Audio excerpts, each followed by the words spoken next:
Hello, my name is Reva, Bhalla, and today I'm joined by my colleague Mark Fleming-Williams to discuss the implications of the much-anticipated U.S. interest rate hike. So, Mark, this was obviously, we've been waiting for this for so long. The suspense ends, finally, but kind of anticlimactic in some sense. Well, you could say that. Obviously it was a long time coming. For those who are expecting fireworks, then they will have found it an anticlimax. I'm not sure we were expecting fireworks. Sure. This is a continuance of many of the trends. The markets have generally been getting ready for this for a long time. So a lot of the things which were going to happen as a result of it kind of already had. So we've seen, for the last 18 months, we've seen the dollar strengthening, for example, in preparation for this. And in the markets, we saw, I think, a little bit of come off in terms of the shares, but again, just no major fireworks. And we're talking about, a quarter of a percent at this point. So. Exactly. It's likely to take a long time to actually get up to the point where the interest rate is at a substantial level. And yeah, the Fed actually did quite a good job at preparing the world for it. And this has been quite an anomalous period, right? It's been 9 years since we've seen an interest rate hike, 7 years of 0% interest rates. This is not the norm for the U.S., much less for the rest of the world. Absolutely. No, it's quite unheard of. I mean, the zero interest rate policy was something which we saw coming in Japan at the beginning of the last decade.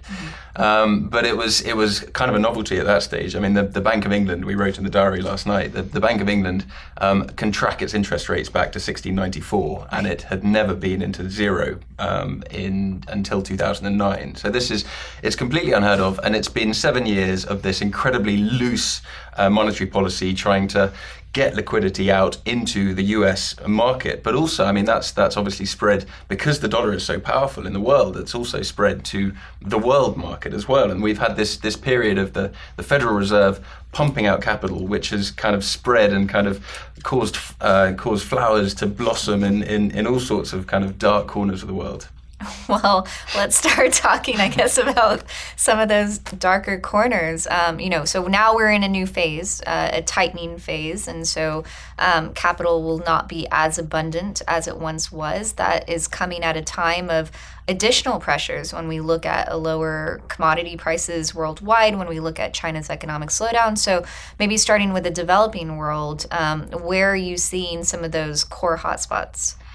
I mean, again, it's similar because this has been so expected. We've been seeing these trends developing over the last 18 months, particularly. I mean, we had the big taper tantrum in 2013, which was when the Federal Reserve announced that it was going to start tapering its QE, which was kind of a warning sign. And as a result, a lot of, 5 countries, including Turkey and South Africa and Indonesia, all kind of fell off a cliff slightly in terms of panic. And some of those countries, Indonesia, obviously have managed to be able to use that time to patch up their economies a little bit more. But now we have countries like Turkey, South Africa, Brazil haven't managed to patch up their economies in a similar way, and now they're extremely exposed. And Brazil is obviously in a recession at the moment. And actually, yesterday we saw the news that.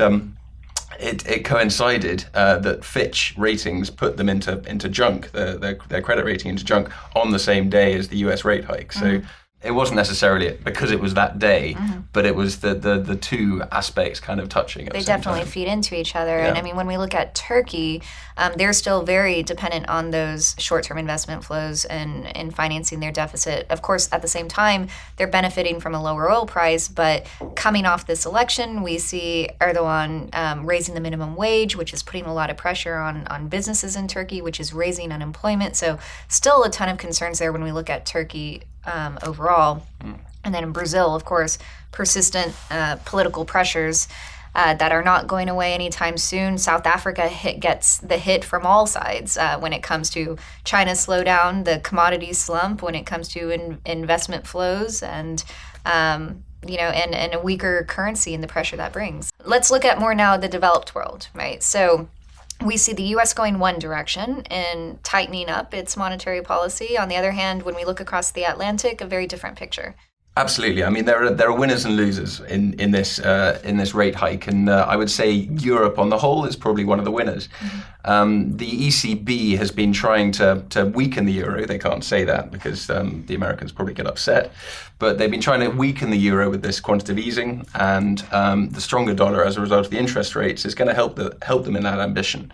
And so as a result, we saw the ECB this month. It's extended QE, but it didn't increase the volume and it didn't increase the speed, which disappointed markets at the time. But perhaps that was in anticipation of this rate rise, which was going to come.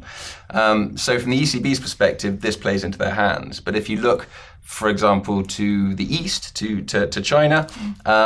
It gives them decisions to make. They have to have more of a thought as to how they're going to react to this, because. And so how have we seen Beijing react and cope with this? I mean, we have seen, a lot of pressure on the yuan from a strengthening dollar, and there's been that incentive to move away from the dollar. What is China actually doing to make that transition? China's been in an interesting position because it's been kind of pegged to the dollar. It's all very unofficial in China, and it's all smokes and mirrors somewhat. But they've been pegged to the dollar, and as a result, that has caused their currency to strengthen, and they've ridden the dollar up as this has been going on, particularly in the last 18 months.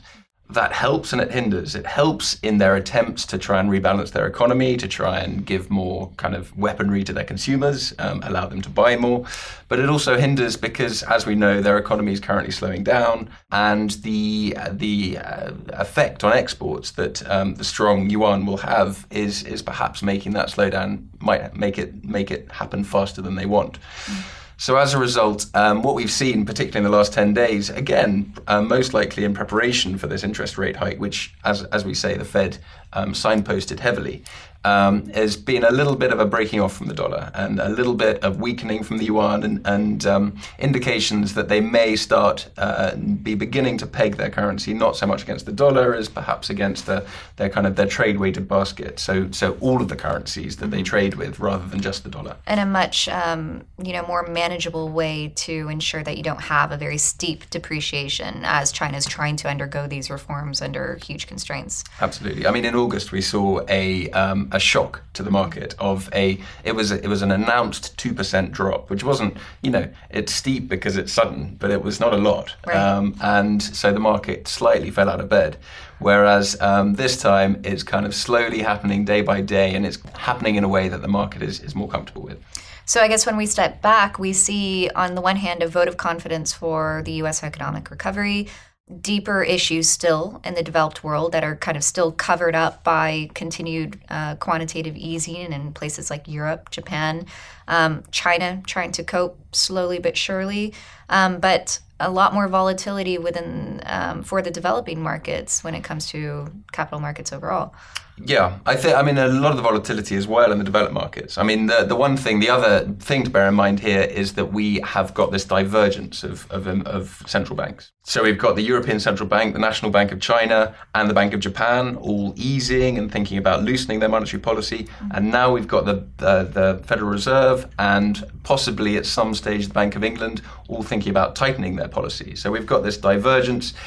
It very rarely happens, and as a result, it creates huge volatility in the markets. And when it comes to this kind of trading markets, then that's more the developed world than the developing world. So we've got both. We've got that pain in the developing world that we've talked about, but we've also got that kind of uncertainty and volatility in the developed world. And only to add to the number of other geopolitical fault lines that we're tracking. Yeah. Well, thank you, Mark, for your time and for your analysis, and thank you all for joining us.